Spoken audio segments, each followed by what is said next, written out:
Hello everyone, আজকে আমি রান্না করতে চলেছি চিকেন লেগ কষা। তো তার আগে একটা মশলা রেডি করে নেব। তো তার জন্য নিয়েছি কিছু গোটা গরম মশলা, কিছু শুকনো লঙ্কা, কিছু তেজপাতা আর গোটা জিরে আর হলো পোস্তের দানা। তো কড়াই হালকাভাবে গরম করে নিয়েছি। এরপর মিক্সার মেশিনে গুঁড়ো করে নেব। লেগ পিসগুলোকে ফ্রেশভাবে ধুয়ে নিয়েছি। এখন দিচ্ছি 3টের মতো কাগজি লেবুর রস। আর এই যে মশলাটা রেডি করলাম, মশলাটা দিয়ে দিলাম 2 চামচের মতো। এরপর দিচ্ছি আদার কাঁচা লঙ্কার পেস্ট। এরপর দিচ্ছি পরিমাণ মতো লবণ আর জিরে গুঁড়ো। এরপর ভালোভাবে হাতের সাহায্যে মাখিয়ে আমি 2 থেকে আড়াই ঘন্টার মতো ফ্রিজে ম্যারিনেট করে রাখবো।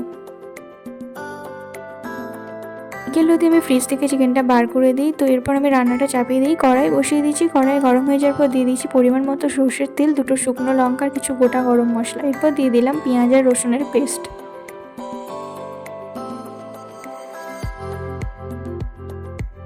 পেঁয়াজ রসুনটা প্রায় ভাজা হয়ে এসেছে। এখন দিয়ে দিলাম পরিমাণ মতো লবণ। এরপর আমি দিয়ে দিচ্ছি আদা আর কাঁচা লঙ্কার পেস্ট।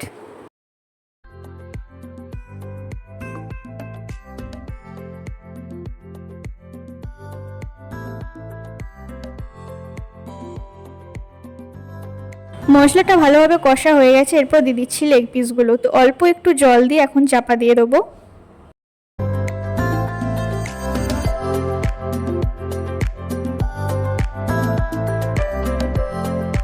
তো লেগ পিসগুলো কষানো হয়ে গেছে। আমি এখানে 1.5 বাটির মতো জল দিয়ে 5 মিনিট চাপা দিয়ে রেখে দিয়ে গ্যাসটা লো করে দেবো।